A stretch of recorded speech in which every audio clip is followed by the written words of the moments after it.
In this video, we're going to show you how to make these cabinet doors. I say we, but I'm a little bit incapacitated. It's Michael who's going to be making them.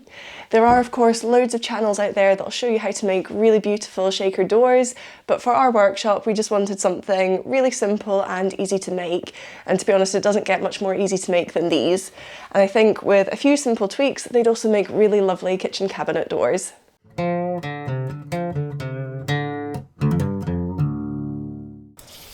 We started out with some 3/4 inch birch ply.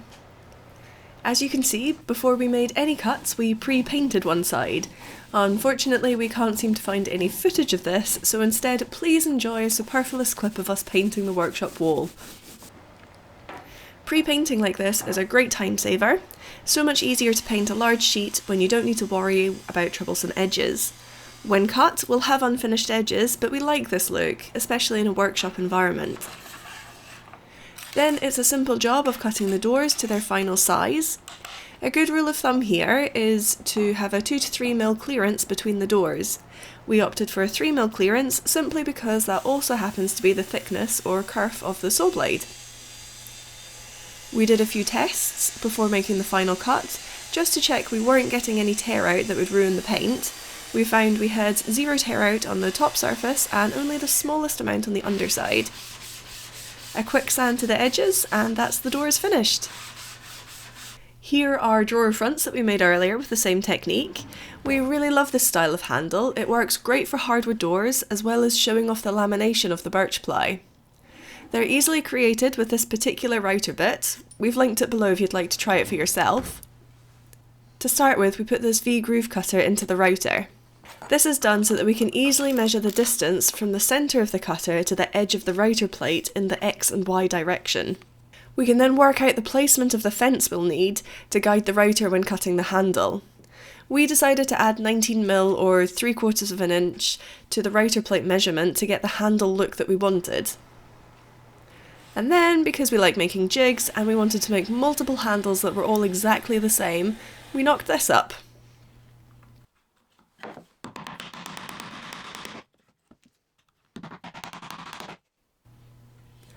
The adjustable dowels mean we can quickly change the length of the handle, and the reversible design means it can work on left-hand and right-hand doors equally. A few handy tips. It's a good idea to use a scrap bit of wood to ensure the base of the router is stable. This router bit is very prone to exaggerating any wobble you might have when cutting. Also, cut a 25 mm and a 12 mm spacer so that the handle can be cut in multiple passes. Be careful when setting the depth of the router. 18 mm is really an absolute minimum material thickness for this type of router bit. 22 mm thick material would be ideal. Also, pay attention to the veneer that you're going to be revealing. We should have paid more attention to this detail. And try to cut a depth that exposes the more attractive light-grained layer. Cutting was straightforward and easily done once we had everything clamped into place. We did multiple passes, each time removing 6 mm more material. We couldn't use the router's vacuum attachment as the vacuum hose would interfere with the clamps securing the jig. So if you want to keep things clean, it would be best to make the jig larger so that it can be clamped further away from the router path.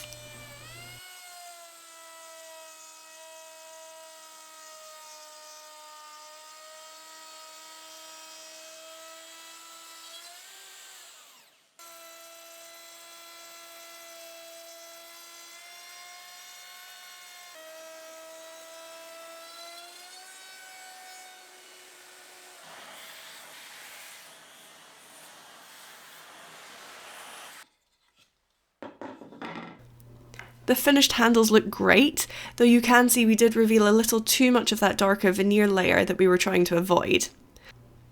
It feels great in the hand though, and we love making a feature of those layers. We'll be using concealed cabinet hinges, sometimes known as Euro hinges, to mount the doors. Attaching these hinges couldn't be easier with one of these jigs. We've linked this one below.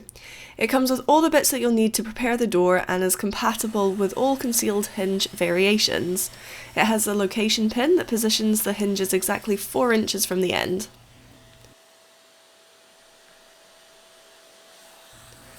We We built our cabinets differently to the standard kitchen carcass that most people have. This was so that we can maximise the space in our workshop while also accommodating the floors, which are particularly unlevel in this area. But the method of attaching the hinges to the carcass is still the same. As we know the hinges are 4 inches from the top of the door, we know the centre of the hinge will measure exactly 4 inches down from the worktop plus a clearance. It's then an easy job to measure down to accommodate the holes for the hinge's mounting plate. Then the mounting plate can be secured to the carcass.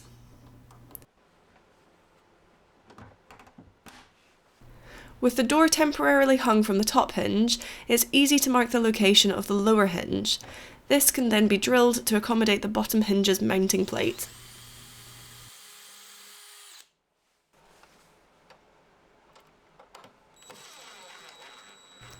And the door can be attached. All these hinge types tend to come with adjustment options so that they sit and swing perfectly. We'd recommend stretching for the soft close hinges, but we had these old ones kicking about from our kitchen renovation, so we used them. However, we have linked the hinges that we would recommend down below, along with everything else that we used in this project. Okay, so the battery on the camera is about to run out, so we're going to try and get this one first take. Overall, we are really happy with how these cabinet doors turned out. Michael did a great job in making them. In hindsight, there are a few things that we would have maybe tweaked slightly if we were to remake them. One of them being the length of the handle. We would have shortened and we would have narrowed them slightly. But with the jig that we had, that would be a really easy fix for us to do. Yeah, and the other thing that we're maybe not very happy with is the quality of the surface finish in here. That's probably because of the quality of the birch ply that we purchased. We didn't have a lot of choice available, and this was the best that we could get, which is quite a low grade. But we've had a conversation. We thought that actually a solid wood door might look really good, but also be quite cost effective. So it's called furniture board. Butcher block, or just a panel glue up that you do yourself. Could look really nice. The only thing I'd say is if you go for a softer wood, maybe go for something a little bit thicker than 3/4 inch, just so you've got more material on this inside edge. Absolutely. We really like not having any handles to snag ourselves on in the workshop. That's absolutely awesome for us. I think these doors are going to serve us really well for the future. They were really easy to make. If you enjoyed this video, do give us a thumbs up, and if you... Keep going! Cheerio! No! Do give us a subscribe if you'd like to see more videos like this. Until next time, Bye. cheerio!